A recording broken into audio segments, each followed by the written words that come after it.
अस्सलाम वालेकुम students. Class 10th science physics का एक और टॉपिक लेके हम हाजिर हैं। तो आज का टॉपिक है हमारा रेजिस्टेंसेस इन कॉम्बिनेशन। हमने ऑलरेडी आपको बताया है कि रेजिस्टेंस जो होता है वो it is the opposition to flow of current. तो एक इम्पॉर्टेंट क्वेश्चन है इसमें, resistances in combination.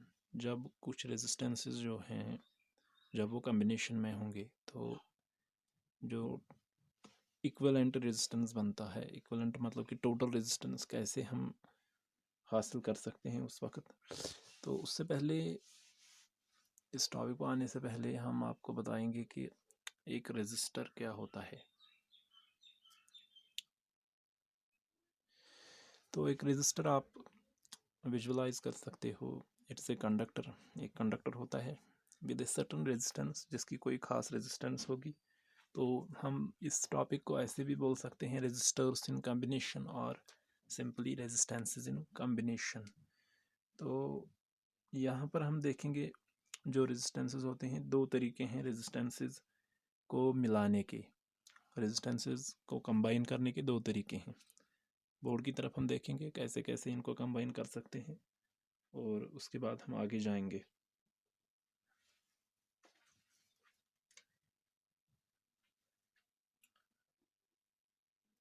Two methods of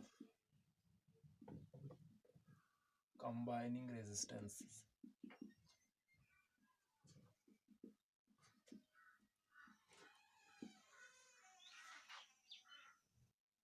दो तरीके हैं रेजिस्टेंसेस कंबाइन करने के। नंबर 1 इन सीरीज और number 2 in parallel. In series and in parallel. अभी हम बताएंगे सीरीज़ में कैसे रेजिस्टेंसेस को कंबाइन करते हैं और पैरेलल में रेजिस्टेंसेस को कैसे कंबाइन करते हैं। नाउ नंबर फर्स्ट, इन सीरीज़। तो यहाँ पर आप देख लो, अगर मैं रेजिस्टेंसेस, यहाँ पर है मेरे पास कुछ रेजिस्टेंसेस के symbols.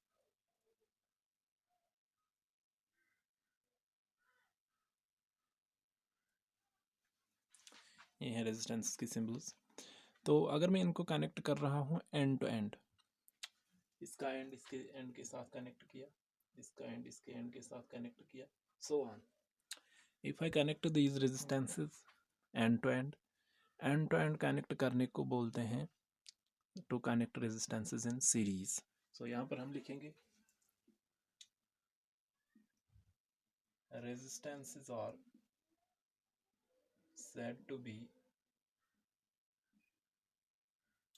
connected in series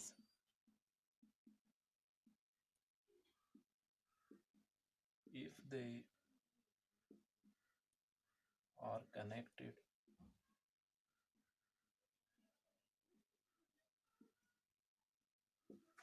end to end.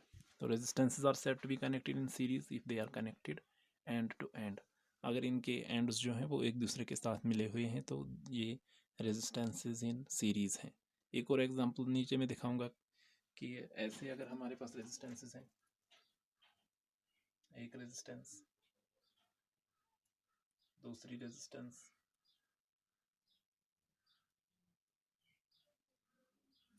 तीसरी रेजिस्टेंस, इनके एंड्स भी कनेक्टेड हैं तो इनको भी बोलेंगे कि these are connected end to and.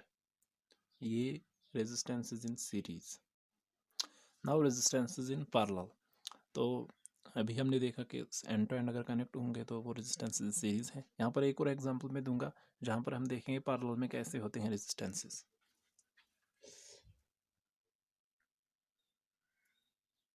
Suppose एक रेजिस्टेंस,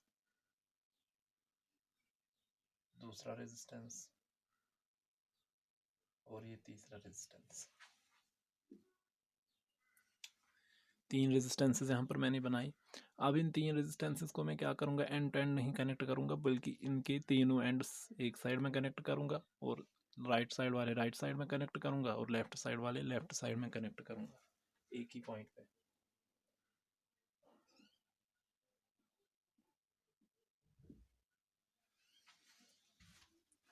तो यहाँ पर मैंने क्या किया, रेजिस्टेंसेस के जो लेफ़्ट वाले एंड्स थे उनको एक पॉइंट पे कनेक्ट किया, राइट साइड वाले एंड्स को दूसरे एंड पे कनेक्ट किया। 3 रेजिस्टेंसेस थी यहाँ पर, 1, 2 और 3, और तीनों के जो 2 साइड के एंड्स थे उनको अलग अलग मैंने कनेक्ट किया। तो ऐसे लिखेंगे यहाँ पर, resistances are said to B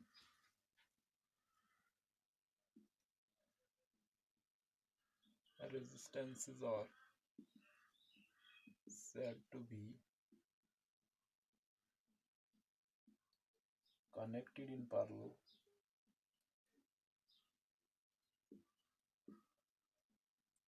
if their endpoints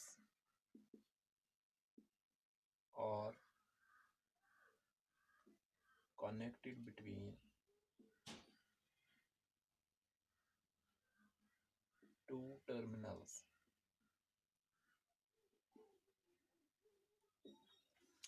Resistances are said to be connected in parallel.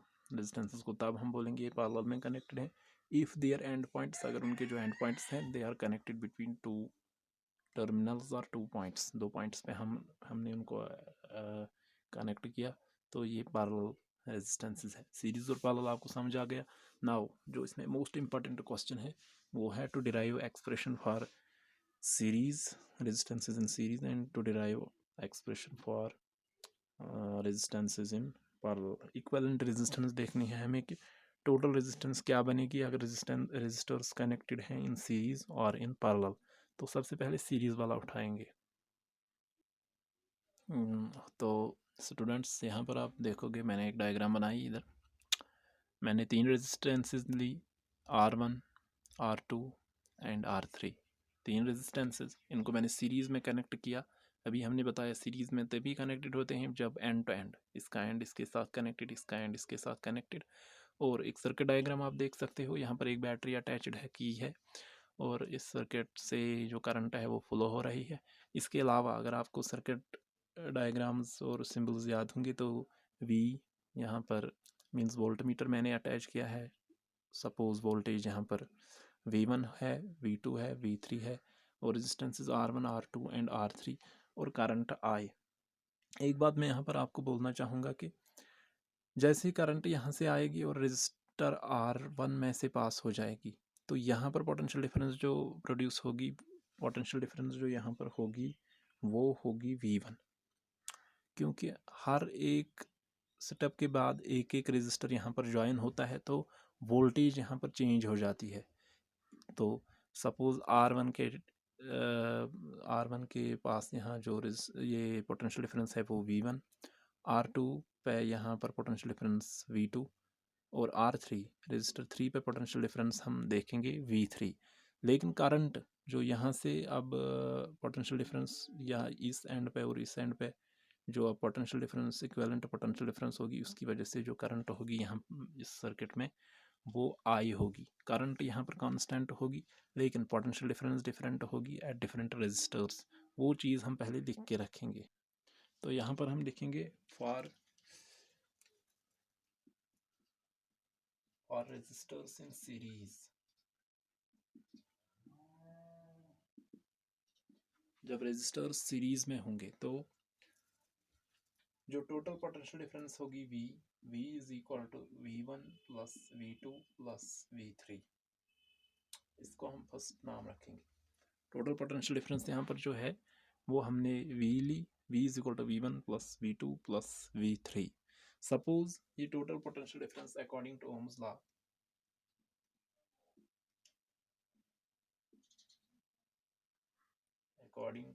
Law हमें पता ही है V is equal to IR, ये हमें ओम्स लॉ से मिलता है। V is equal to IR, where I is current, R is resistance।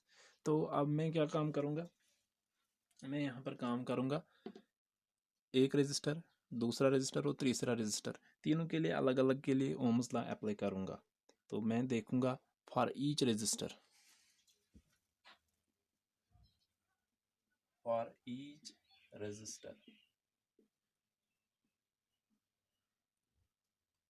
यहाँ पर क्या निकलेगा मुझे V1 is equal to IR1 पहले रजिस्टर के लिए, V1 is equal to IR1, क्योंकि करंट सेम है, मैंने बताया करंट सेम होगा, तो V1 is equal to I register R1। इसी तरीके से V2 is equal to IR2 और V3 is equal to IR3। V1 is equal to IR1, V2 is equal to IR2, V3 is equal to IR3। अब जो equation first है, V1 यहाँ पर value है हमारा, V2 यहाँ पर वैल्यू है और V3 यहाँ पर वैल्यू है, तो वैल्यू सब्स्टिट्यूट करेंगे, देखेंगे क्या निकलता है। So now substituting values in equation first में वैल्यू सब्स्टिट्यूट करेंगे, तो V के बदले में पहले मैं IR लिखूंगा, IR is equal to V1 के बदले में IR1 प्लस V2 के बदले में IR2, यहाँ से मैं वैल्यूज ले रहा हूँ, V2 के बदले में IR2, V3 के बदले में IR3 प्लस IR3। तो यहाँ से क्या निकलेगा, IR is equal to I common है इन सब का, तो ब्रैकेट में क्या रहेगा, R1 plus R2 plus R3। तो यहाँ पर भी I है, यहाँ पर भी मल्टीप्लिकेशन में I है, ये कैंसिल होगा, R निकलेगा यहाँ से R1 plus R2 plus R3। ये हमारे पास एक्सप्रेशन बनती है for resistances in series. Suppose इसको मैं RS नाम रखूँगा, अगर मैं रेजिस्टेंस को IRS से दिखाऊँगा, इक्विवेलेंट रेजिस्टेंस को मैंने RS से दिखाया, तो टोटल इक्विवेलेंट रेजिस्टेंस जो है RS is equal to R1 plus R2 plus R3। तो अगर आपको कोई भी क्वेश्चन आएगा अब एग्ज़ाम में जिसमें आपको सीरीज़ में रेजिस्टर्स दिए होंगे, आपको सिंपली क्या करना है, उन रेजिस्टेंसेस को ऐड करना है। सपोज़ यहाँ पर 5 ओम होगा, 6 ओम, 7 ओम, तो आप करोगे 5 + 6 + 7। तो सिंपल है ये इक्वेशन जो आपको याद रखनी है। कुछ इंपॉर्टेंट पॉइंट्स का रिवीजन करेंगे जो हमने बताया। रेजिस्टेंसेस इन सीरीज़ जो resistors end to end join किए गए हों उनके लिए I इज़ कांस्टेंट, करंट जो है वो कांस्टेंट है अक्रॉस द एंड्स। तो voltage is different for different resistors, ये जो रजिस्टर्स हैं इनके लिए वोल्टेज डिफरेंट है। फॉर एग्जांपल R1 के लिए V1 हमने रखा था, R2 के लिए V2, सो ऑन। और जो लास्ट में निकलता है हमें very important relation, equivalent resistance RS is equal to R1 plus R2 plus R3। अगर ज़्यादा रजिस्टर्स होंगे तो वो हम सिंपली ऐड करेंगे। तो सिंपल में याद रखना है, if resistors are in series you have to simply add them. अगर आपको रेजिस्टेंस सीरीज़ में है, इक्विवेलेंट रेजिस्टेंस निकालना है, आपको सीधे ऐड करना है। तो ये रेजिस्टेंसेस इन सीरीज़ थे। नेक्स्ट टॉपिक में हम रेजिस्टेंसेस इन पैरेलल करेंगे। शुक्रिया।